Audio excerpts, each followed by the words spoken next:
Happy Sunday. Happy Sunday. Welcome to another episode of the Soulful Stir. My name is Diamond Simone. And you already know who I am, but nah, it's Tash, y'all. It's us. No, we what back. if you're listening for the first time? We back. We are back. Tell me something good, Tash. So if you guys have listened to last week's episode, which I hope you have, because if you haven't, Go back. Stop this right now and go back, okay? But nah, seriously. So you listened to our pod last week. I got a little vulnerable about my dad and our relationship. And I said that I had made some decisions, which I did, and I really didn't think I was gonna have to act on them immediately. But I had to. So he's officially back here. I have literally moved him back to Michigan. So that has been it's been a week of transition, but that has been a very good thing for me, because that's just one big major thing off my plate. I got some things resolved with my nephew and his health, and just making sure I can step in and bridge the gap for him and my sister. So I'm just kind of winning as far as like planning and getting things together on the home front. So I'm happy that things are flowing in a positive direction around here. Well, that's amazing. And I'm glad you shared that news with the pod, because I was very happy to see that as we were texting throughout the week. So kudos to you, and shout out to your dad. He had some positive remarks about the pod too. Yes, he did. Shout out to him. Yes, he did. Very happy to see that. Well, that's definitely some good news. Yes. So I was trying to go back to his text. I don't even know when he said it, but I was going to tell y'all what he said, because I kind of forced him to listen to the pod the other day. He didn't really want to. That's the crazy part. I was like, here, listen to this. And he was like, listen to what? And I was like, it's my podcast. It's about you. And he just automatically, I guess, thought, it was going to be negative. And so, he says, he listened to it. He said, I sounded very knowledgeable. He thanked me for sharing his feelings about him. He said, he just wanted to relax and focus. But he was happy that I actually started to feel comfortable to talking about our relationship, and just being willing to work with him and understand, where he is in life and all that good stuff. So we are making strides. Wonderful. Making strides is important. Making progress is important. And I think it's important for us to make sure that we are celebrating those, those strides as they come, and not looking at it from the full grand scheme of things all the time. I feel like when we're looking at it from the bigger picture of what the outcome is or potential outcome, we lose those moments of celebration. The small wins are good. And I just, my advice, just to start this off, if anybody is listening and you don't have a good relationship with your parents, I totally understand. I'm not one of those people that are trying to force things that just are not to be. And I understand that just because people can conceive children do not being their parents. But I will say, if you do have room or space to attempt to reconcile with your parents, if you are not in a good space with them, or at least open up lines of communication with them, so you all will be able to talk to each other and at least begin to understand each other better.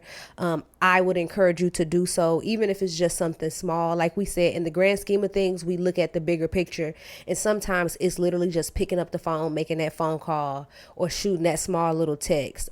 Because as I'm a parent myself in a difficult situation, but I am a parent nonetheless. It's easy for us as children, I've noticed, to realize, it took me to become a parent to realize that I'm still a person. And I think when we are children, whether we're adult children or actually adolescent or, school age children, we forget that our parents are human as well, and they're living this human experience just as we are. And I think sometimes it takes us to get a little older to understand that. And I admitted that on our last episode. It's growing up, I was kind of frustrated with my dad, and then I got older and I was like, dog, you out here in life living this ghetto life just like me.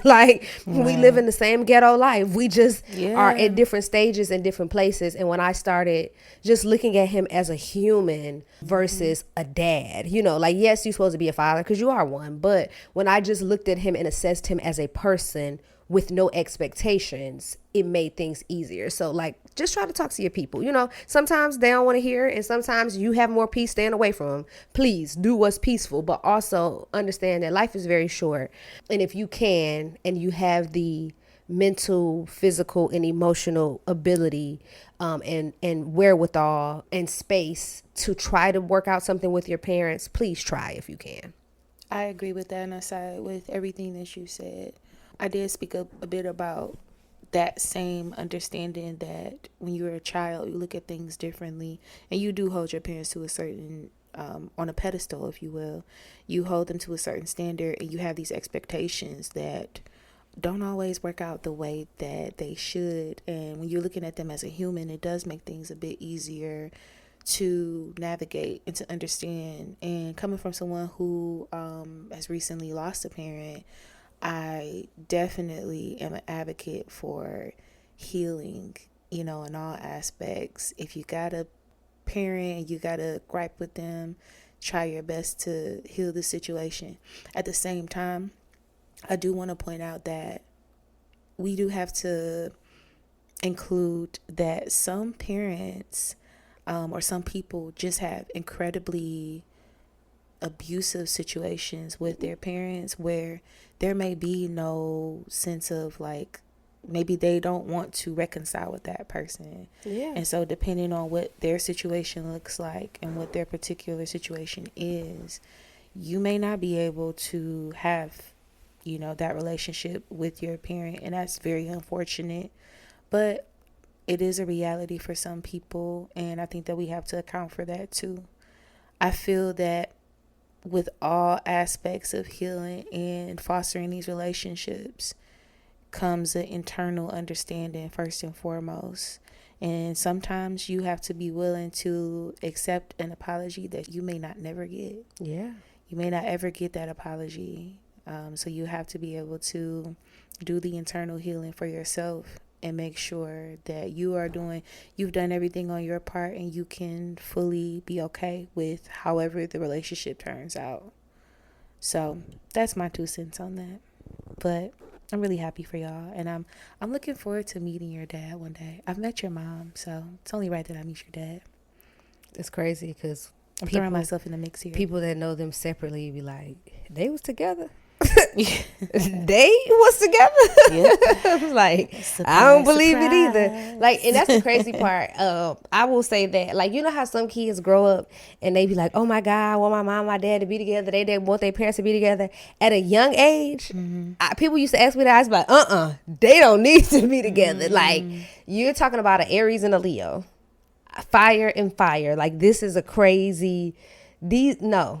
Absolutely, well, my parents, not. I'm the product of a Leo and a Pisces, so I feel that they had, like, pretty good chemistry, but I don't know. I feel like it was a little high and low for me.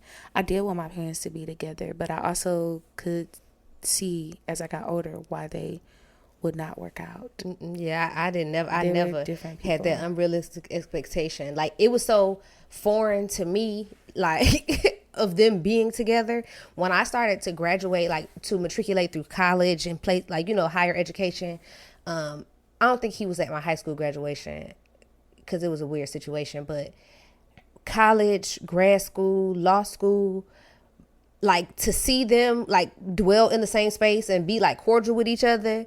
You know what I'm saying? Like, even when my dad moved to Atlanta, when I was living in Atlanta, my mom would be like, hey, you want to take him some food for the holiday? I'd be like, huh? Like, girl, you ain't got to feed him. He my responsibility. Like, that's your baby daddy. Why you worry about him? But she was doing it to help me. But it was just so weird because it was kind of like, I never, ever thought I would see them in a place where they would just be cordial. Wow, that's interesting. Because my parents have always been cordial. They've always had a really good relationship. Almost like a, and it's weird to, like, say, but almost like a true, like, friendship, like brother and sister relationship. Almost like they would have their times where they would argue and disagree about stuff, you know. Even with me being an adult, like, they would have their back and forth situations, but when it all came down to it, if my dad cooked me some food, he made sure me and my mom and my sister, like everybody in the household had food. Like, same thing, you know, he was always invited to not only just our home, but my own family on my mom's side, like their homes too. Or they would always ask about them. Well, that's how my mom is with his side of the family. But she really don't bang too heavy with her side of the family either. I don't either. And that's a whole nother story for a whole nother day. But my mom, my parents had me young.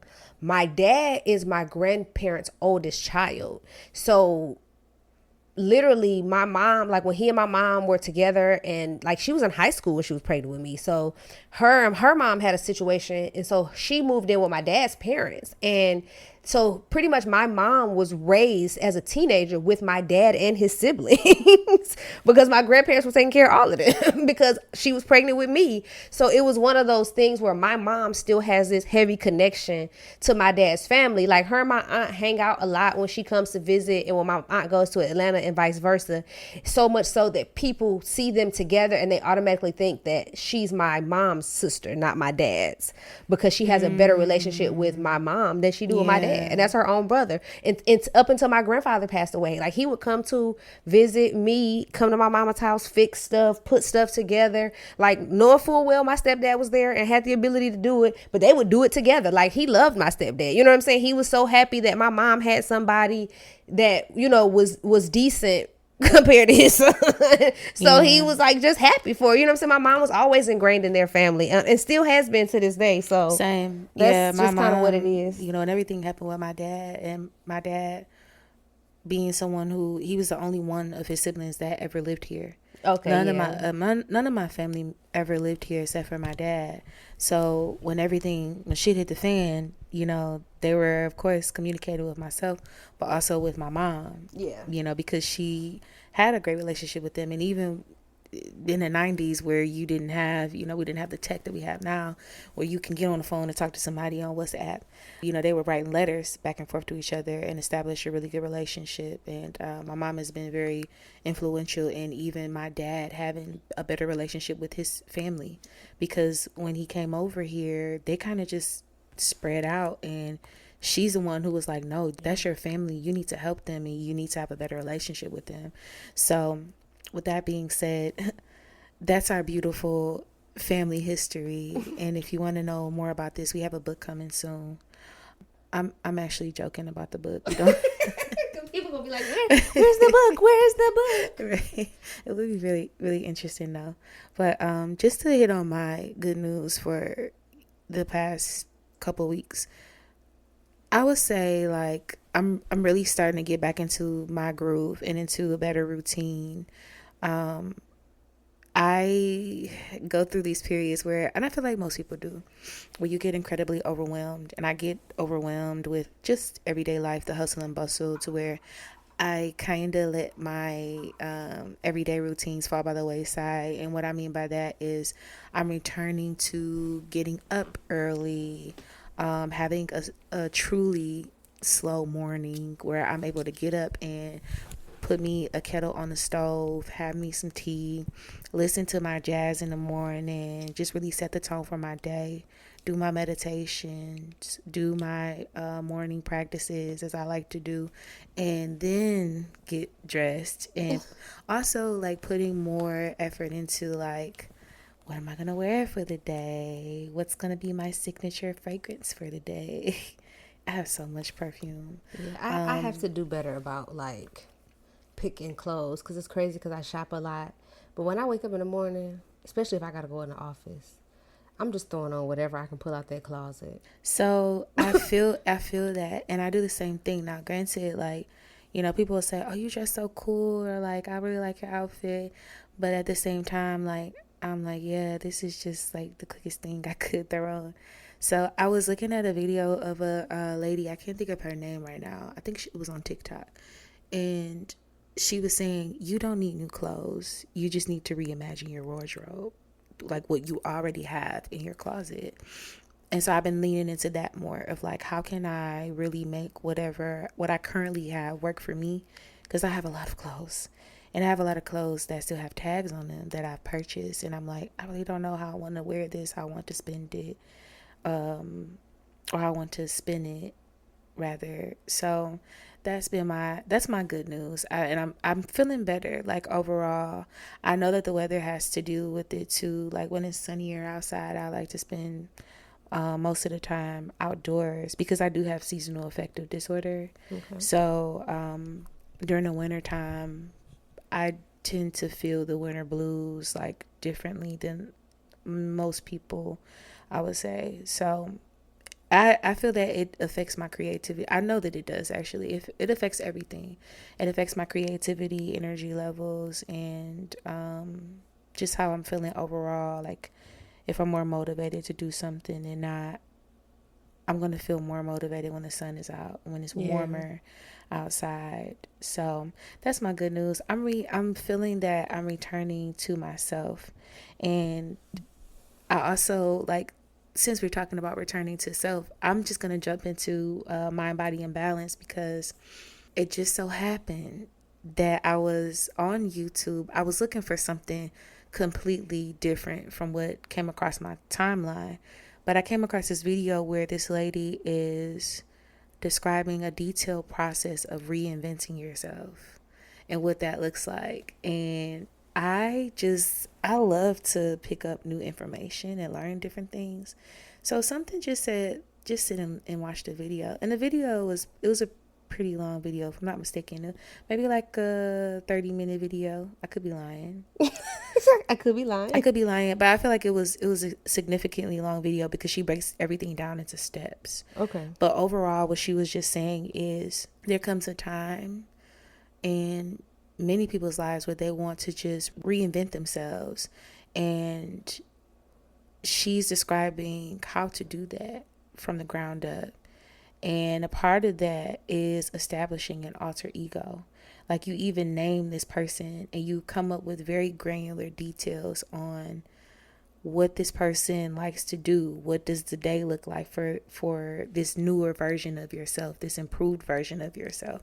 You're mapping out a whole new identity, and then you slowly start to fold those things into your everyday practice. So say that your alter ego is, I don't know, I can't even think of like a name for a good you. one for me. Yeah, like, what? Okay, your alter ego is Hattie Mae, and so why would it be Hattie Mae? I don't know. I don't know. That's why I'm like, what is that? What? Where that's does what that I thought come when I from? just looked at you just now. I don't know why I thought of Hattie because Mae. I'm sitting here with Flexi Rise, y'all. She trying to be messy, but don't worry about it. Maybe because you got a Flexi Rise and a silk scarf on. I don't know. But your alter ego is Hattie Mae. What does Hattie Mae like to do? How does she like to spend her day? Does she like jazz? Does she like hip hop? I feel like she likes Juvenile. So Hattie Mae likes Juvenile. Does she start her days with Juvenile? Does she wrap the evening with Juvenile while she's doing her skincare routine? What does her skincare routine look like? It's all of these granular details.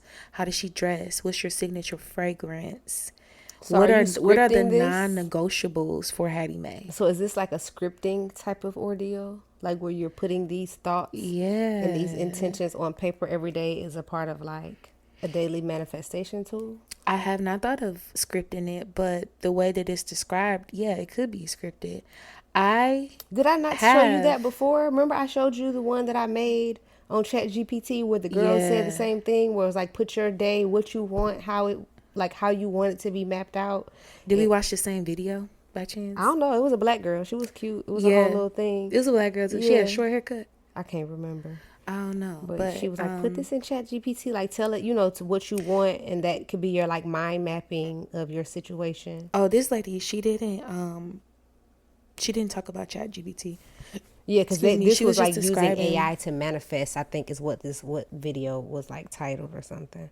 Yeah, she didn't use ChatGPT. She was just going through like step by step how to reinvent yourself, and even just talking about working out, healthier practices, how to tame the mind, if you will. And I thought it was very interesting, and it was super informative. I'm actually going to link it in the description of this episode, so that if you are interested in doing this and taking this journey, or you feel like you are just at a point where you want to reinvent yourself, I think that it's a nice roadmap to start. So yeah, I feel like that's where I'm at. I have started like mapping out some granular details of like, what does this alter ego look like? What is the alter ego's name? And what are the practices? And I've started to incorporate my non-negotiables. And so far, so good. So I'm looking forward to the journey. And I'm going to give y'all an update. I'm going to give y'all an update at some point to let you know how it's going. Because this is helping to hold me accountable to sticking to the plan. Stick it to the man. Yeah. That's what it sounds like you trying to do. Stick it to the man. Stick it to the man. Stick it to the man. No, stick it to the plan. Do you have anything for Mind, Body, and Balance that you like to share, Tash? No, I'm just going through some shit right now, and I'm really on bullshit in my life. Like, I need an intervention. I need an intervention. We should have an intervention over wine and whipped feta. Dang, I should have brought the whipped feta with me. Yes, because I can't. We got to talk about that off air. I can't. I can't with myself. Let me talk about it later. I'm really frustrated with myself right now. But because of that, because of the bullshit that I'm on, my music selection has like been really weird lately, and once we finish recording, I'm going to have to let you listen to this song. It's this song called All Day by Damani, T.I.'s son. Oh, I like Damani. But I don't know talented. Why I did not hear this song before. But when I tell you, it just gives me all the feels. Like, it just gives me all the feels. And and I'm stuck on Plastic Off the Sofa. And I don't know why, because I am not. When I tell y'all I stay as far away from the beehive as I possibly can, I stay so far away from the beehive as I possibly can. But Plastic Off the Sofa, but what really made me realize that I needed an intervention and that I was just living recklessly is that I was up at 7:44 this morning blasting On It by Drake. I did see you post that. That is very interesting. And that's just interesting selection. What? Like, what am I going through? And like, that was the time, though. That was listen, when I tell you. That was college for me. Oh, and see, you was very grown. Look, I had a home at that point. Yeah. Because I used to play it at my house. Like, I used to call a little fine shit over, you know what I'm saying? And that was our little song. Well, actually, let's bring it full circle. That was a song for me and light-skinned Michael Jackson. Because I told y'all, we had a whole 10-year situationship. Like, we dated people in between. We would be back and forth, off and on. And that was a song for him. Like, I used to pull out of my garage, out of my driveway. He had bought a house right after I bought a house. So when I pulled out of my driveway, I would blast that Drake album all the way. He lived on a whole other side of town from me, like literally on the other side of town. Like, I lived on the east side, he lived on the west side of Atlanta at the time. And how long did it take for you to get there?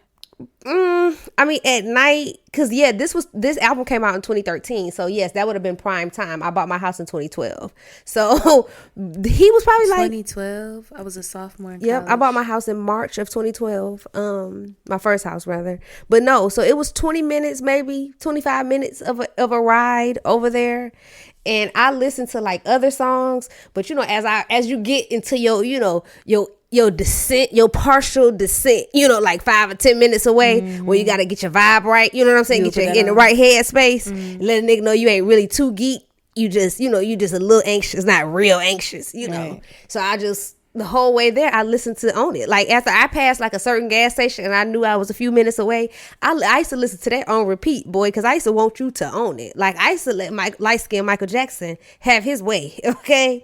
Because we had been doing like 10 years back and forth, off and on. Like, we were pretty much in a relationship. We just never, ever officially made it one. So, listen, in my mind, he owned it. And I used to listen to that so much. So, I understand. It came up like 2 or 3 days ago on like a playlist, and I was like, oh my God, like this is making me feel some type of way. And so I was listening to it this morning and I was just in a zone, and I was like, hold up, like what am I going through? Like, that's what really made me realize that I need to get my life in order.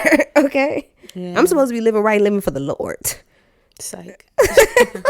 I mean, I want to do hood rat shit with my friends, though.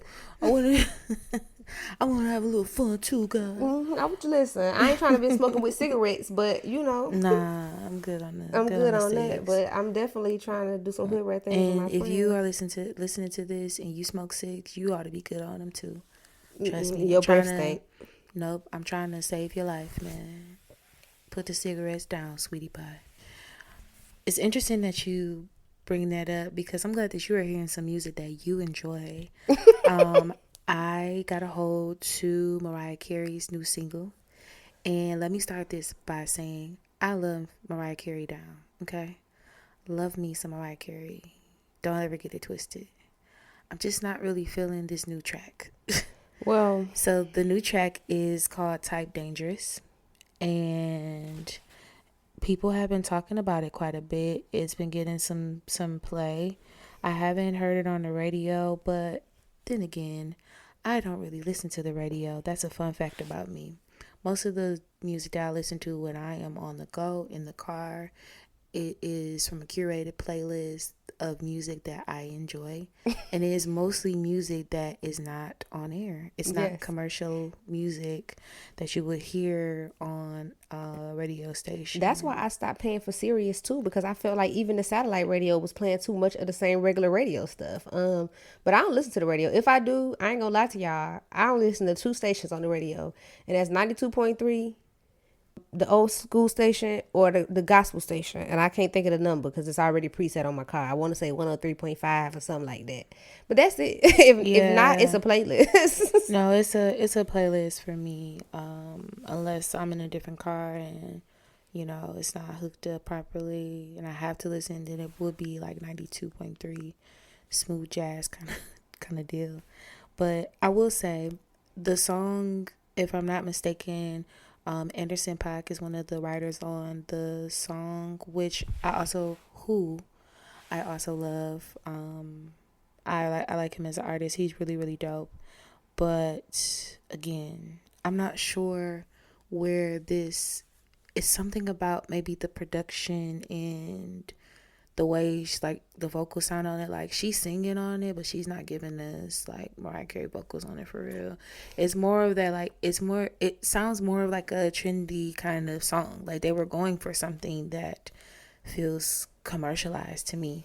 And I immediately thought to myself, where's Jermaine Dupri? I don't think he has his hands in this, but Emancipation of Mimi just really did it for me. Okay, so I'm sorry. And I don't know why. I feel like this is that type. It's giving that type of somewhere. Like I would love for that project, for her next project to give like Emancipation of Mimi Reloaded. Well, so I'm upset with myself because what I was really supposed to be doing, I'll just do it in the next episode because it's going to take a long time. And I don't really want to go through all of that. But it's funny that you bring up Jermaine Dupri. For one, I'm going to say this. Classic artists like that, like your legends, like your Mary J. Blige's, your Mariah Carey's, your Janet Jackson's, those types of artists, at the upper, higher echelon of things. I'm not talking about your B-list celebrities, your A-. I'm talking about your A++ ladies at the top of that, like from the 90s. When they drop new music, I rarely like it because I don't like it because usually it's trying to keep up with the new sound, and the new sound is not what I want, which is weird because to go back to what we talked about a few episodes ago, when I asked my cousin about why she liked Mariah the Scientist Burning Blue, she's like, it don't make you feel like old school R&B. And I was like, hell no. Like it sounds like stuff that's on the radio right now. Like it doesn't sound like the artistry of 1995 to me. Like that's what everybody was trying to say. It sounded like old school R&B, but it just wasn't given that. And so it's really hard for me to even want to engage with or like entertain the new tracks from these artists because it's usually them trying to keep up with a new sound. Like somebody that I think did it really well, is somebody like a Charlie Wilson. Yeah. Like Charlie Wilson did it very well, because though he did come out and make newer music for the times, it still felt like Gap Band Charlie Wilson. It still felt like music for that age group, like the people that grew up with him. Yeah. And Mariah is now trying to make things, or I think when the women or some of the people do it, they try to bring a lot of sexy into it to make sex appeal to compete with the newer girls in the industry, when you ain't got to compete where you don't have to compete where you don't compare. None of these girls will ever be Mariah. You don't have to come out with a track like that. Absolutely right. And that's what I feel like it is. Like, there's some type of clash happening when I'm listening to the track, and it's like, don't get me wrong, she got some lines in there that's like, okay, like, was she talking her shit, you know? And rightfully so, because she is Mariah Carey. But at the same time, like you said, you don't have no point to prove to nobody, because you are Mariah Carey. And it doesn't fit, to me, that song doesn't fit the overall, like, persona of who we know her to be, even as an artist, you know, especially. It doesn't really fit to me. Yeah, because when Charlie Wilson came out, he came out with same kind of cookout music and jams for the old school crew. Younger people liked them because we just liked it at the time. But he made those songs for our parents. He didn't make them for us. We just ended up liking them. But he literally stayed true to himself, even with the Snoop Dogg features and people like that. Though Snoop Dogg is still an artist from our parents' time. You see what I'm saying? Like, it all correlated. Like, he made it make sense. But the people who are gonna rock with it are gonna rock with it regardless. Like, with him coming out and like staying true to himself, it didn't take much for him to, you know, recalibrate and get back in the game, because you got people like us who like, oh, we really like this song, you know. Same thing. This made me think about the fact that a lot of millennials love Sade. Yes, Sade, her music came out in the 80s and, you know, into the even 2000s. The stuff she made in the 2000s. Hasn't dropped the album since 2009. But even in the 2000s, the album that she dropped sounded like the albums from the 80s and the 90s. It was still smooth Sade. Exactly. It was Lovers Rock. She wasn't coming left field talking about she like her men dangerous. What? Like, like she is all the same thing. Like, you gotta find a lane and stay in it, and that's where you get your longevity. It's just staying in your lane. Because somebody that a lot of people say this about, I don't agree. But like, people don't like how Kanye switched up. I don't agree with that, because I like all the albums up until a certain point, like for like Ye or whatever the last few were. But like, I think even though College Dropout is completely different from Yeezus, it's completely different from The Life of Pablo, the same type of artistry is there. And I think that's why I didn't have a problem with him changing, because he had already told us that this is the kind of person he was, and all he did was step out of the box and change the type of features. Because when you think about it, if you go back and look at an album like Yeezus, a lot of people didn't like it because they did not understand the features. But a lot of the features were reggae songs. A lot of the features were songs that people that typically listen to Kanye wouldn't know of or listen to appreciate the artistry of how he's tying it in to a new age song. So there's a way to stay in your lane and to still be relevant and still, you know, I don't even want to say like rightfully compete, because I just feel like with artists like that, like we said, who have already established themselves, you don't need to compete. You're just simply putting out your art and sharing your art. What I'm getting at, I feel like there's a sweet spot to, you know, have a healthy balance between allowing the artist to be fully creative and to develop new music and to play, you know, in their field as they should. There's a sweet spot to allow them to do that, and then also for them to make music that is still within their same lane. It's interesting that you say that. That's true to themselves as an artist. It's interesting that you say that. I don't want to talk about it now, but later we could talk about it, because I watched a clip today. It is weird because I forced myself to watch it, because I don't have no kind of love or concern for LaTasha Scott from Escape. But nonetheless, I watched this video today, and it was really interesting because it was the exact opposite of what we're saying right now. But you're going to understand why I'm bringing it up, because it worked out in a crazy way. So when she talked about Who Can I Run To? Because Latasha and her sister Tamika were the lead vocalists on that track.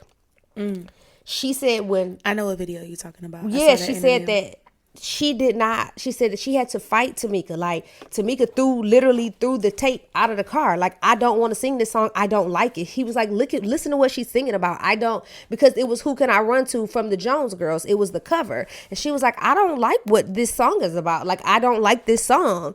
And she literally pretty much was like, no, I really like it. You should try it. And Jermaine convinced her to try it. Her mom convinced her to try it. And it's probably one of the best songs that they have in their catalog, even though it's not an original. It's probably one of their most popular and famous songs, because a lot of people don't even know that it's a cover. The Jones Girls actually made Who Can I Run To in the 70s or the 80s, if I'm not mistaken. But she didn't want anything to do with the song, and they convinced her, and that was probably the best song they had. Like, yeah. So, when is that fine line? Like, and I think we should have this discussion once we start having guests, especially people in the music industry, and ask, like, as a producer or, as an artist, where's that fine line between keeping me comfortable in my lane so I can perform the way I know I can perform, or pushing me out of my box for me to achieve a level of success or a level of talent that I'm not even aware that I have? Yeah, that's a good question. And I just also want to just add to this, and then we can jump into our next segment. People are listening to your music because they appreciate the artist, and they appreciate that the uniqueness of that artist and the uniqueness of their music. They're not listening to the music and thinking, I wish Mariah Carey would make a song that sounds like the young girls today. Yeah, like, nobody asked for that. Like, they're not listening. I mean, I don't listen to it and think that. Like, when I hear a Mariah Carey track, I want to hear a Mariah Carey track that's significant to her sound and her legacy. So that's my take on it. We can go on and on, really. Yeah. But that will be a really good question to pose in the future. Speaking of questions, I had a lot of question marks when I came across this information, actually. Did you know that we know that there's some significant history around sex as we jump into rhythm and groove. But did you know that orgasms were a treatment for anxiety? This episode of The Soulful Stir has been brought to you by Ladybug Organics. Ladybug Organics is a 100% Black woman-owned apothecary. Ladybug Organics offers a host of 100% vegan and organic condition and body oils. Ladybug Organics is known for their Tash Tonic stimulating hair growth oil.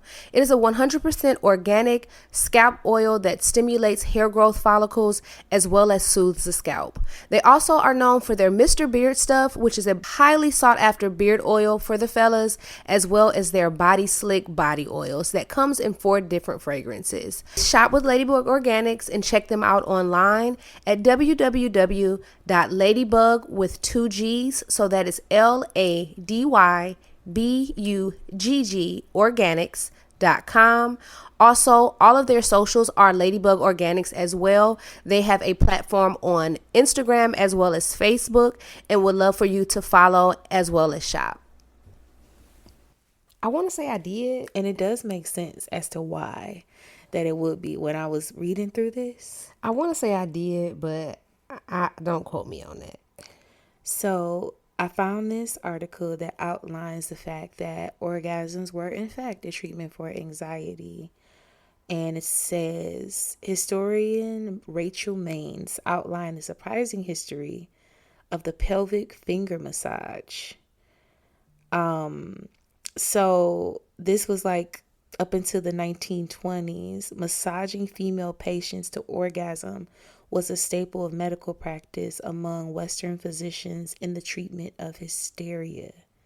So not only was it anxiety, but hysteria to calm people down. But you don't think it'll cause hysteria for you to be finger banged by some stranger? I mean, exactly.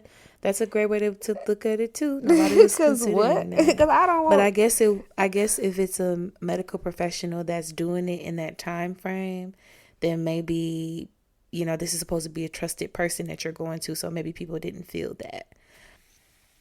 Likely a consequence of patriarchal societies, hysteria was considered both common and chronic in women at the time. I wonder why. This ailment included anxiety, irritability, and nervousness. That makes a lot of sense. Look how time is kind of repeating itself. That's very interesting. I didn't get like that far into it. Like, this is my first time reading this. So, consequently, in 1917, this is another fact. There were more vibrators in American households than toasters. Whoa. And it really blew my mind because I wasn't thinking that they had vibrators in 1917. I definitely did not think so either. Yeah, so while the Industrial Revolution did not bring many improvements for women, it did lead to the creation of the vibrator. The medical pelvic finger massage was considered inefficient by male doctors. Yeah, I wonder why. Because they was doing too much and not enough at the same time. Yeah, are you doing it wrong? But that one tidbit actually speaks to the inefficiencies and misunderstandings of the female human anatomy to this day, right? So fast forward, the treatment was hence substituted with the mechanical devices, including the electric vibrator invented in the 1880s. So the vibrator was actually invented in the 1880s. And I find that very, very interesting that by 1917, they have more of those vibrators than toasters in the household. So what did I do? Did you look up a picture of it? Please tell me you did. Yes, you took the words right out of my mouth because I had to see what this apparatus looked like. And what does it look like, y'all? It kind of looks like a microphone. Go and Google this for yourself if you're interested, actually. It kind of looks like a microphone. At the same time, it looks like a microphone with a cord extended. But at the same time, it looks like some type of kitchen gadget. But like at the same time, it looks like something you could find in somebody's garage. It does. Like, I don't really know. I wouldn't even want to put that next. It has like holes like at the top of it. I'm trying to figure out like how were they using this? Nah, you can miss me with that. It even like, I'm looking at a drawing of one and it has like this dial on it that says side, angle, and straight. So I'm assuming that some of them you could turn to like. How do you turn? Like you turn the dial to like for the. Is that supposed to be like for speed? the headpiece to hit a certain way? I'm not sure, but it is a very interesting thing to look at, and that was a very interesting fact to me that I wanted to share for Rhythm and Groove. Yes, and so now you know that your great. I don't want to know any of that. Maybe even your greats were using vibrators, especially that's crazy. If they were dealing with hysteria, anxiety, there's a likelihood that they were using this as a healing apparatus. You know, I'm gonna hotep here for a second. And I'm just going to say that my ancestors probably weren't doing anything because those were probably designed for white women. And black women probably did not have access to those. You are absolutely right. Because they didn't give a damn about our anxiety or hysteria. You are absolutely right. I'm doing that little clock that T. Yeah. My ancestors weren't using anything because no, we weren't getting that kind of treatment. So you are absolutely right. Black women were not supposed to enjoy sex or pleasure or any of those other things. You know, at that time we were, property. So no, I don't think that they was letting nobody. You were looked at as property. Sex was a means of breeding. Of course, we know that historically, for many Black people, that's what it was. If for slaves, I would say it was a means of breeding. I feel that sex has always been a principle of pleasure, but obviously it's something that was weaponized throughout history, and we know that to be a fact. So yeah, I just wanted to share that fun fact. I still think that it's a fun fact, and I was still mind blown that they had vibrators so early on in history. Like, the rose is just an improvement on the design. Yeah. It's just like, that's the thing. There's nothing new under the sun. Exactly. And that's why I'm so tripped out that, like, people are so outraged. Like, especially men. Like, men be so outraged about women pleasuring themselves. It's like, nigga, you ain't doing it right. Like, would you rather it be me or somebody else? Like, take your pick. Yeah, but that goes back into the conversation we had early on the pod about how there's such a big disconnection between men and women and the idea of pleasure. People, period. No matter what you identify as, there's a disconnect between people and like what we identify as pleasure, and there are not enough conversations being had about what people find pleasurable. So where do the majority of people find or learn about pleasure, how to please someone? You tell me, Tash. Where do the majority of people learn it from? Media, porn, their friends. I mean, whether it be, now in this day it's social media, but back then it was television, it was media, it was whether it was porn or regular TV and movies, whether it was something that you heard through a lyric of a song. Yeah, I mean, really. And I was looking at a video in alignment with reading about this content, and there's a lady who talks about Kama Sutra, and if I'm not mistaken, she was on another podcast a while back, and I was listening to her episode. It was very, very interesting and enlightening. I'm gonna find out what her name is, but she brought up this fact that a lot of people learn about pleasure through pornography, and what we see, it is often performative. Yes, absolutely. In society in general, what you see in the media and etc. It is performative. So people are not learning truly what brings people pleasure and what the whole idea of pleasure is about. So it's no wonder that many people will prefer to use a vibrator to pleasure themselves, because not only do they not want to deal with another person sometimes, depending on what their sexual experiences have been like in the past, but maybe they don't want to deal with having to teach someone to please them in the moment, because they just want them to just be able to get it right then and there. I can agree with that. And I'm not saying, I do think that there needs to be those conversations that are being had, and I do think that there is a teaching moment for people that are consensually involved with one another to talk about what they like and what they don't like, even if you have a debriefing moment after the fact. So I'm gonna stand on that. We talked about that a little bit in a previous pod, but that was my fun fact for rhythm and groove. That's a very interesting fact, because I just honestly did not think that. You know, did you have something? People was flicking the bean in the 1970s. Oh, they was flicking the bean. They was flicking the bean for anxiety. And the reason why that makes sense, I'm just going to add this on, is because when you have an orgasm, there is a release of hormones that happens. Yeah. Dopamine, if I'm not mistaken. So it would make sense that, let's just go ahead and get this over with, get this anxiety under control. But that's just crazy, because like I said, it's different when you are, talking about something medical, or, looking at it, because I'm just like, I totally personally understand the whole orgasm or just the fact of the act of just sex, even relieving stress and anxiety.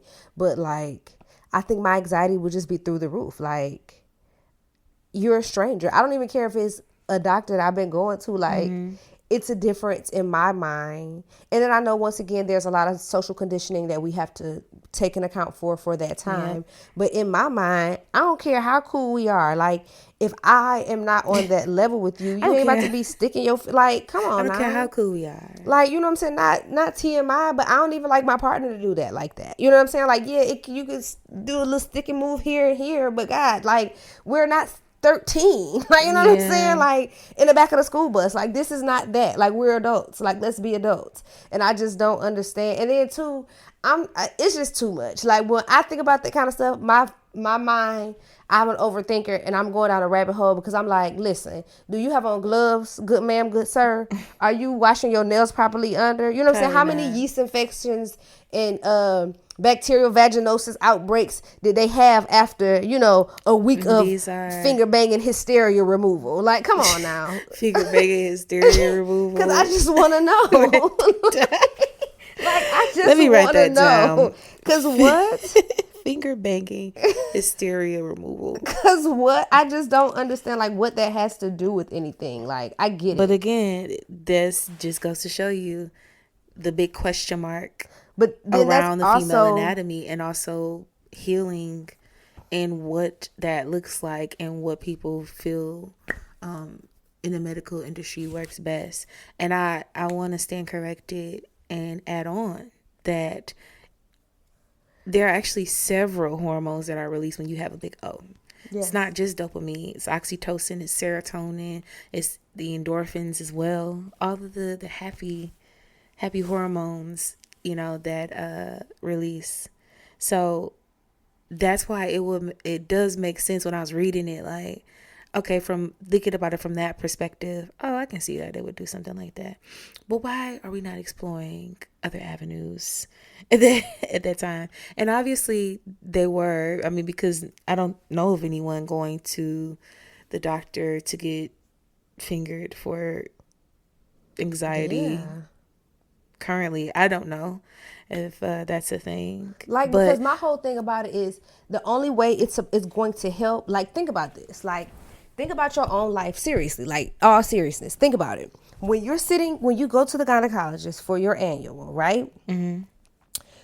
It could be, once again, this your regular doctor. You've been going to her. I go to a black lady. I've been going to her for years. She delivered my baby. I mean, I trust this lady down, okay?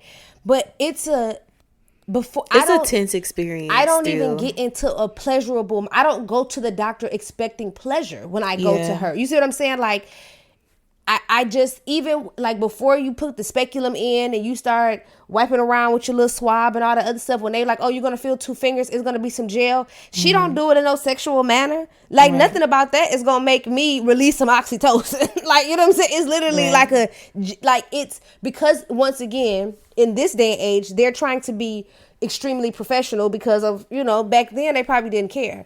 But ain't nothing about that she's trying to make sexual. And I just don't understand, like, you know, that what it just makes me feel creepy, because it makes me feel like doctors had to be getting pleasure out of this because they had to make it a pleasurable thing for you. Like, in order for you to do something like that to somebody, in my opinion, and it be pleasurable, is for you to be getting pleasure from it as well. Yeah, no, that makes sense. Like, as soon as you started to describe, like, going to the doctor and the overall OBGYN experience, and we see more content like online about it now, where people are like making fun of like everything. Exactly. But it's really like more of a tense experience. It's traumatizing for me, for some people, because they're sticking these large apparatuses and cranking them up inside of you, literally, so they can get, you know, the information that they need from that area. So that brings me to my next thought of like, were there any kind of stipulations or procedures put in place to even get those clients to relax beforehand? Because how do you have an orgasm if you're not relaxed? Which brings me to my next thought of maybe that's why this was discontinued. And they said that this didn't work. Well, naturally so. It seemed like it probably wouldn't. Because think about that time period, how patriarchy was and all that stuff. Doctors was probably being nasty as hell and saying, "Oh, she got anxiety and hysteria. I'm prescribing this." And the woman probably ain't a day in her life been anxious about nothing. But because you want to stick your nasty fingers up in my love box, you want to sit here and tell people that I got this, this, and this. Funny, but because think about it, like back then. Think about. When we think about things, especially when we go back as far as the 1930s and 1940s, men would put those badges on women. Oh, she's crazy, she's this, and other people would believe it. Like they used to have women thinking people, they didn't have a voice. So ain't no telling how far that carried into that practice of, oh well, I'm telling y'all she's anxious and she has anxiety. You should let me treat her. And people just like, oh yeah, like. Can you imagine like the amount of women that were possibly taken advantage of, like not just from that standpoint but of just like your doctor has probably developed some type of inappropriate relationship with you or handling this situation inappropriately. There's a great possibility that shit was happening. Wow. Okay, let's move on to something else. Because now I'm mentally going out there. I am frustrated. Like, I didn't think about it from that angle. And yes, because like, are y'all nasty or y'all nasty? They was, well, apparently, according to the research and historians, that shit was going on. It was going on for a little bit. You know, let's jump into the delicious dive. Yes. It's just funny to jump into it after that. I just want to share that with the summertime beaming, the sun is out, the girls are feeling good, and Tosh, I know that you like a good beverage. You've shared that on the pod too, and I've been coming across some really great recipes, and one of which is listed as a natural Gatorade, which I found very interesting. And it's a blackberry, I think it's blackberry peach, which, hold on, yes, a healthy Gatorade. So it is a blackberry peach beverage that's made with coconut water, aloe vera juice, peaches, lime juice, a sprinkle of salt, honey, or maple syrup. And then you also make your own blackberry puree with blackberries, lime juice, which honestly, this sounds like a dream for me. I'm not really big on the aloe vera juice. I don't really like the consistency of the one that I've tried. It was like a thicker kind of a juice. I don't really like that, but I feel like if it's mixed up with all the other things, and I do like coconut water, I feel like this could be a really good thing for me. Oh, that sounds really refreshing. So that's just one of them that I found. I also found a blackberry ginger ale, like your own, and it's only 5 ingredients. Okay. So, and this blackberry ginger ale, it has frozen blackberries. I probably would use fresh ones. Sliced ginger, filtered water, lemons, maple syrup, and a dash of sparkling water. That sounds like something that I'm going to make this summer. That sounds really good. Lastly, I am looking forward to making my own sun tea. And if you don't know what that is, just look it up. It's different ways that you can make your own sun tea. But I'm going to take some tea that I have. I have some honey bush tea that I'm going to just sit outside. And you let the sun brew it for you. So you have to leave it outside all day in a glass jar.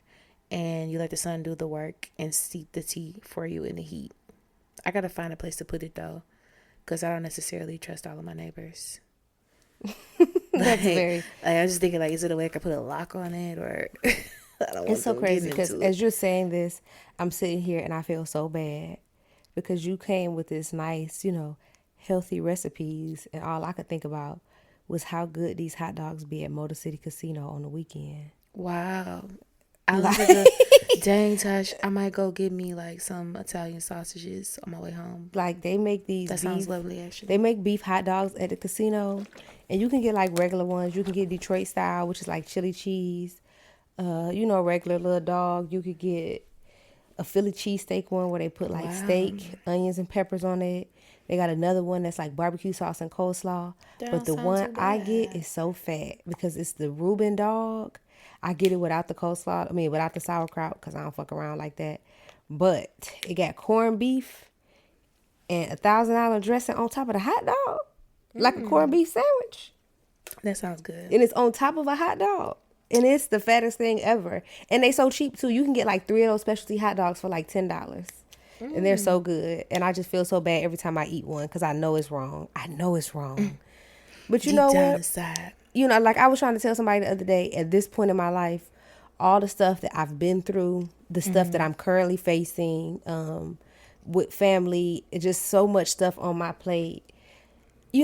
It's either me eat a hot dog or smoke crack.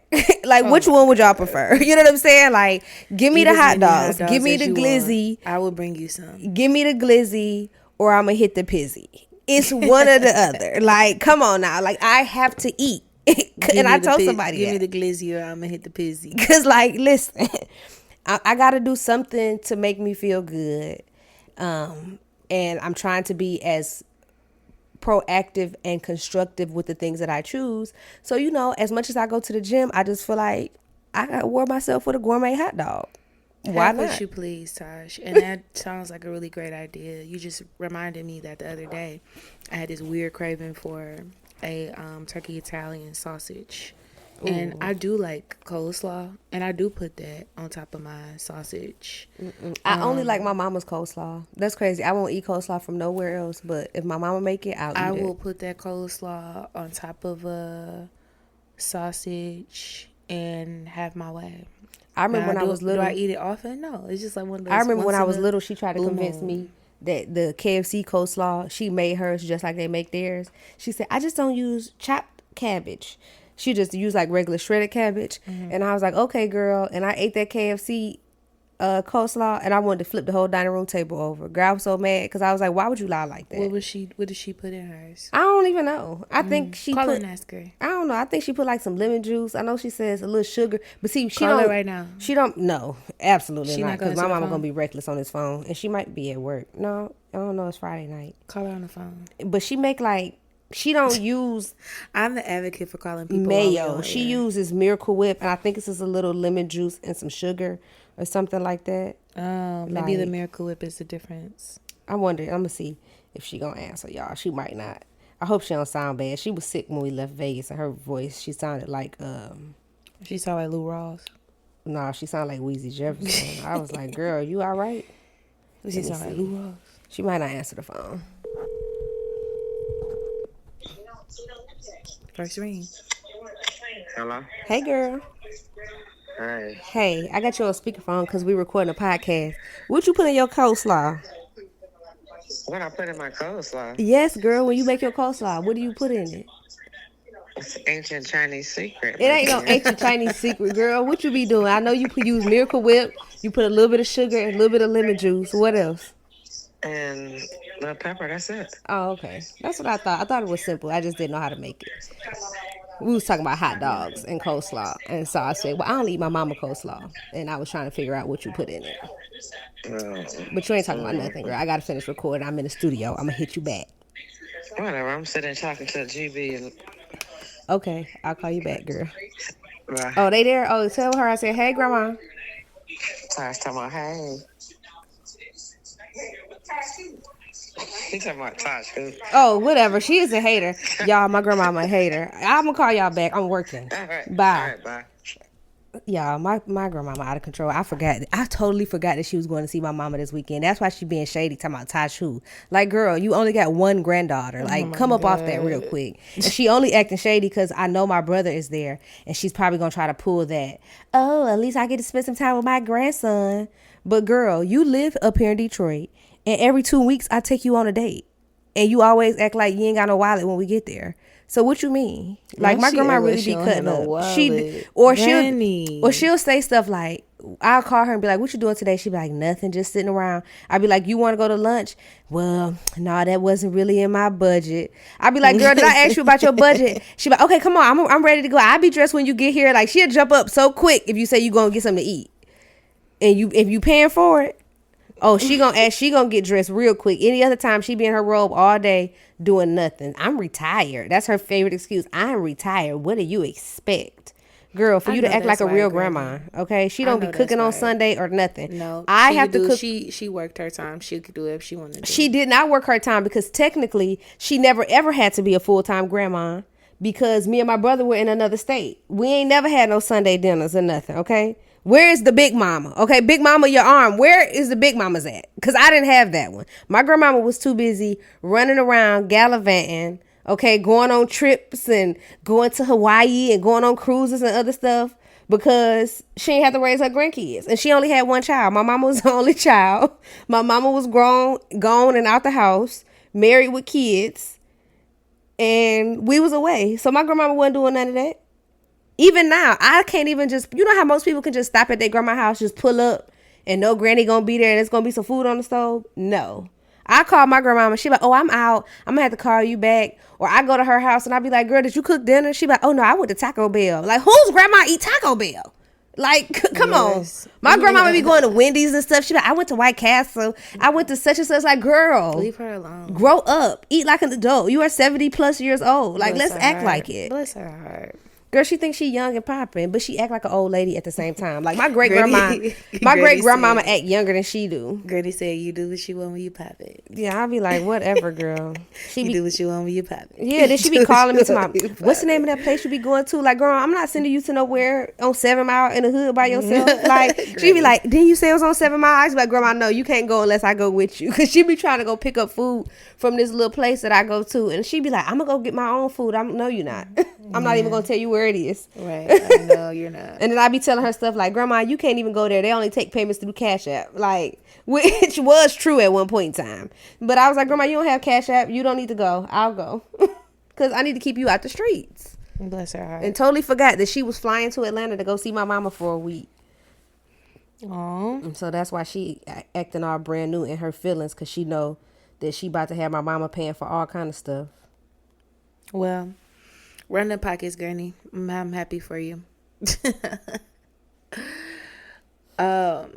This is the point in the show where we remind you to send us your spicy stories because we want to know what you got going on.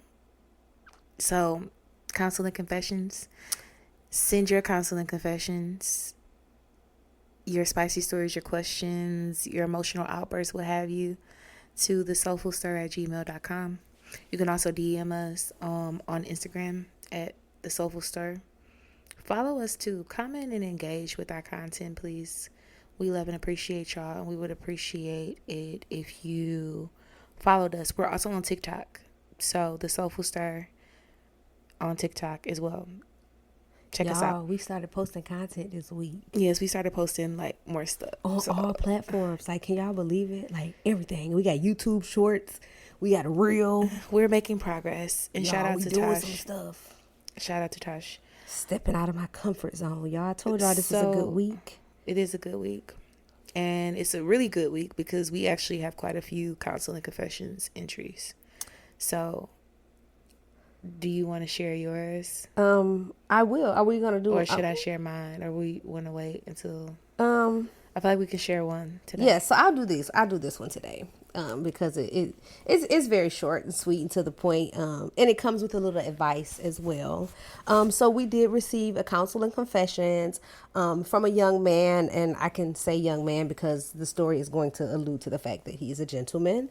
A young man he wants to tell us about his experience going to a swingers club. And essentially he said there was an opportunity that arose between him and a partner, and she actually was the one who initiated this trip to a swingers club. I don't want to say the name of the club, even though he told us what it was, just because we're trying to keep this anonymous and confidential. But long story short, he and this lady went to the club and they set some ground rules before they went there. Apparently both parties had agreed, to see other people and entertain other party goers. at this function if the opportunity arose. Well, there comes a time in the night, which our writer, or our person who wrote this letter, says that he was chose by another female. The female that he was with, the woman he was with, says, hey, I think it's okay. You can go ahead and do it, but I have to watch. Well, out of respect for the other lady, we'll call her Lady B, of Lady B, he says, hey, is it okay if my woman or, my partner watches too? Lady B says she's uncomfortable with that. So essentially an argument and there ensued, and there was some issues because she was not allowed to watch. Essentially, he and Lady B did get their privacy and do their thing. And he says at the end of the night, when the affair was wrapping up, Lady B decided, let me put a pin in that.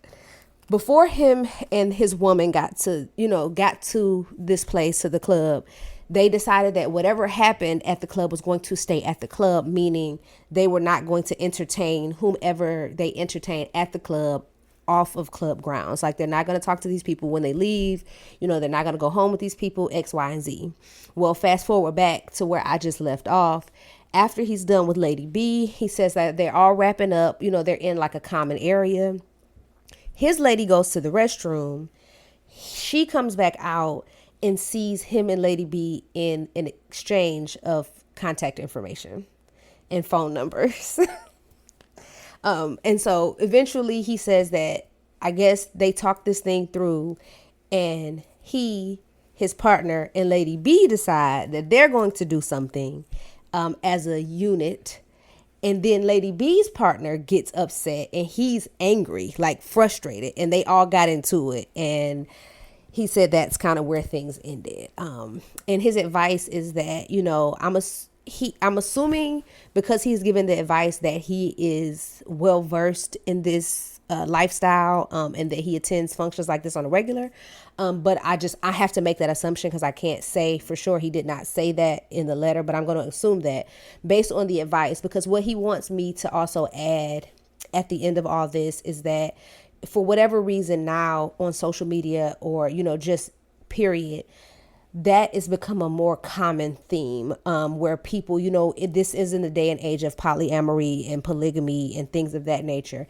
And he says that he sees that people are starting to go to swingers clubs and orgy parties and things of that nature on the level that they attend sports bars. Like, it's being done too frequently and too loosely, and they're not understanding the ramifications of what that comes with, because he said that can break up a very strong relationship if there's a miscommunication or the other partner is not totally on board. So he just did want us to give you guys that advisory of like, hey, before you step into this, if you're thinking about stepping into it, make sure you know what you're getting yourself into, because he said it's nothing worse than that uncomfortable conversation on the ride home because someone did not get what they expected, or they saw their partner getting more attention than they wanted them to. So for those of you that are listening, I feel like that's the wrong place for you to be on that type of time. Well, I think it is too, completely, but I totally see both sides of the coin. I see where he's coming from, saying like people are just thinking this is so loose, like, oh yeah, like everybody talks about threesomes and all this stuff now loosely before, and I think people get the confusion. I don't think people understand that there's a difference between you and your partner sitting down and selecting someone, saying that this is the person that we're going to have as a third, versus y'all going to a club and everybody's half dressed, drinking, maybe high on whatever. And it's pretty much like a walking meat market. It's different when, now, let me be clear. I ain't never been in either one of these situations, okay? But I'm saying when I know a lot of people that have, and what it seems like is when you're a couple and you're choosing to do this and step outside of your relationship or add a third, people tend to methodically pick the person. And most couples have a a standard of like what they're looking for, or you know, the husband or the wife will pick the person, and the other person will have to vet them. Some of these people like say that they hang out with the third, or you know, whomever, several times before they even engage sexually, so they can make sure that this is what they want it to be. But just imagine, and so I say that because it takes time, and I look at it like, when you're doing something like that, you have a lot of different checkpoints to say that, okay, I might not be too comfortable with this. Like once you go pick the person, you might be like, okay, I don't know. But once you are under the influence and you go into this club and energy is already sexually charged, you're seeing naked bodies, half-dressed people, all that other stuff, a lot of your logical and methodical thinking is going to go out of the window, because either you are a hypersexual person and you're excited about this, or you're just trying to please your partner and you're trying to fake like you're excited about this. But I think it just takes a lot, and you got to be a strong person to even be willing to go into that scenario. Like, I think nobody should be faking. Well, I think it happens. Like, I think it happens a lot. It does happen, and we talked about that a little bit, but nobody should be faking anything. No, absolutely not. Like, I'm not. That's a dangerous landscape in itself, to put yourself in a situation if you're truly not comfortable, or that's not something that you want to do. But yeah, people absolutely. And once again, that's his advice of like, y'all can't just be getting up like, you know, I think he's saying like, you know how couples will get up and be like, hey, let's just go have a drink, you know, and go to a bar. You can't just get up and be like, oh, we about to go to a sex club tonight. Like, unless this is what y'all do on a regular basis.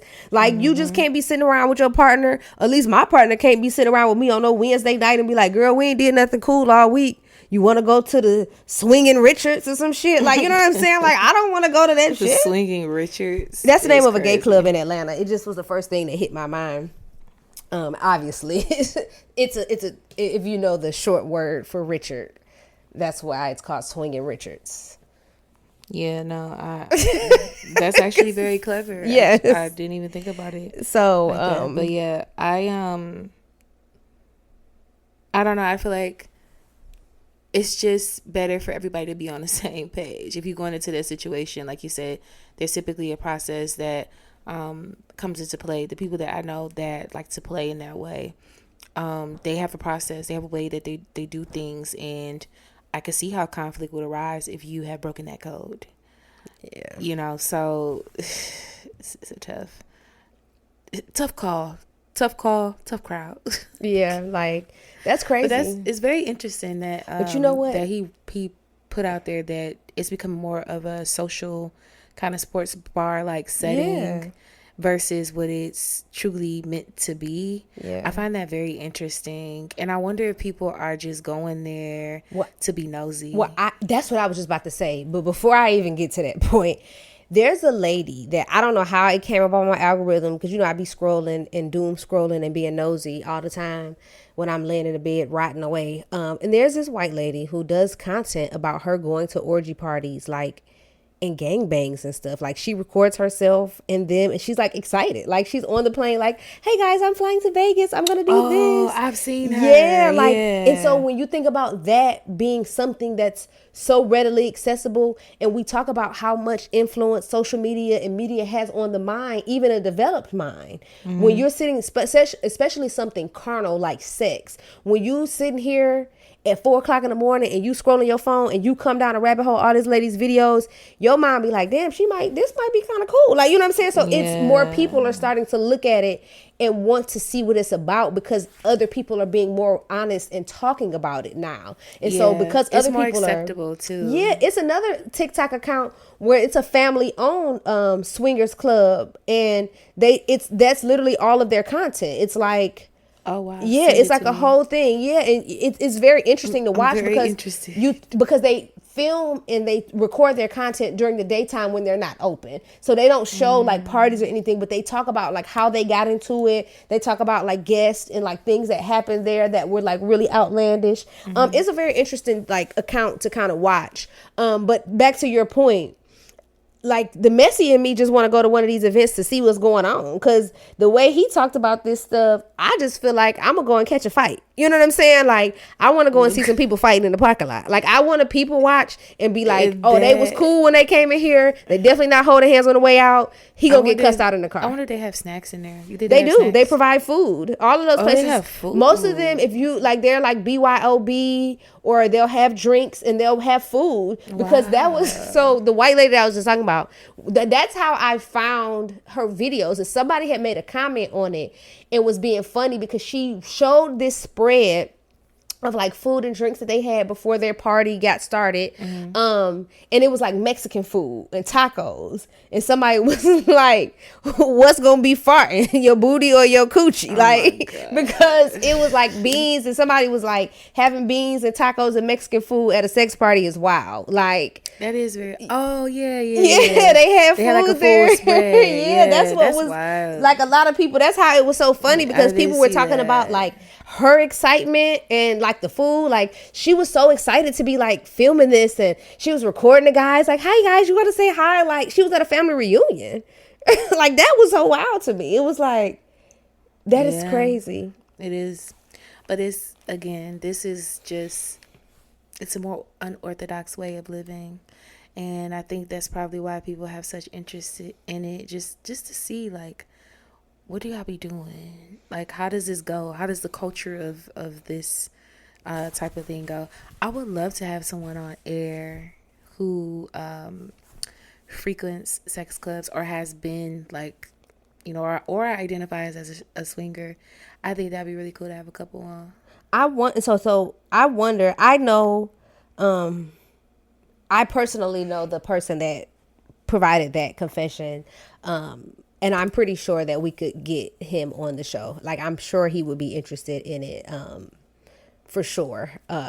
Just because he don't care. He'll say whatever. Yeah. Let him and it's funny because I did know a couple when I lived in Atlanta.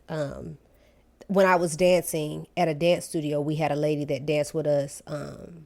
And she like pretty much just opened up to us and said that her and her husband were swingers. But I don't know if they're still together. Like, I haven't been in touch with this lady in years, but it was very interesting also in that regard, because they were a younger black couple. Like, I think she's only a few years older than me. Like, she might be in her early 30s now. And they were a younger black couple. And when I met them, this was 10, 15 years ago. So they were in their late 20s, you know what I'm saying? Yeah. Early 30s, living this life as a black couple. And I think a lot of times too, like, based on what I've seen and the stories that I heard and just the assumptions that I made, I always thought it was like, you know, that was reserved for old white people, like retirees, you know what I'm saying? Like trying to get a little, like they had small children. They, you know, they were a young black couple. Like, but like you said, it's not something that people openly talk about. It's more, you know, on the private landscape of things. Yeah, it's like, oh, if you know, you know. Because I think a lot of the questions, not just openly talking about it, and sharing. It was weird because she was telling, like, she was very open with us, and she would tell us like the rules that her and her husband had set up and like logistics and things of that nature. But what was funny to me, like, what was more interesting is like how it started. Like she said, essentially her and her husband started in that same regard of what we're mentioning now of what not to do. She said that they were in Vegas and they were just kind of like drinking and was like, hey, you want to do this? This seemed fun. Like, we just gonna try it out. And she was like, one thing led to another and it just became a lifestyle. And I was like, oh, that's very interesting because, like, no. People enjoy playing that way and good for them. Again, have some pleasure in your life. And maybe that pleasure looks like being a part of the swingers community or traveling to play parties, etc. As long as you ain't letting some old white man finger bang you without consent. Have consensual pleasure. You know. But let me also highlight that pleasure, while we're on the topic of pleasure, it's not always aligned with sex. No, you know, absolutely maybe your pleasure is in alignment with working out, taking a walk, hell, sitting on the porch early in the morning like the old folks do. And the old folks, they was on to something. Granny was on to something when she was out watering her grass early in the morning, at 7 o'clock in the morning. Yes. I feel that on a soul level. Yeah. So have Well, some that's pleasure, what y'all. I Figure think out we what talked you about that identify before too, because we as talked about how pleasurable. foreplay doesn't just start at night. Like we talked about that on an episode. Oh like yeah, it's the it build don't up. start right before. Like your pleasure is built up. It's the anticipation yeah. of the act itself that brings pleasure sometimes. Well, this was a lovely episode, and thank you again for tuning in. Follow us on all platforms at The Soulful Stir. This has been another episode of our pod. It's episode 12, y'all. Episode 12. Thanks for hanging with us. Thanks for rocking. If you just jumped in at 12, go back. You got a whole week to catch up before 13. So go back. I advise you to do that. A full ride and a good time. Yeah. You gotta, in my opinion, you gotta connect these dots. I might be biased because it's my show, but I'm just saying some of this stuff we reference. It's a cross reference from other episodes. Some things you gotta listen because it's parts of my personality that you got to pick up, or diamonds you got to pick up from certain episodes to understand why we doing and saying certain things in other episodes. So you really just got to keep up with this. Well, speaking of keeping up, we told y'all that we were going to be introducing some trivia into our pod. And you never know. There may be a prize associated with this trivia.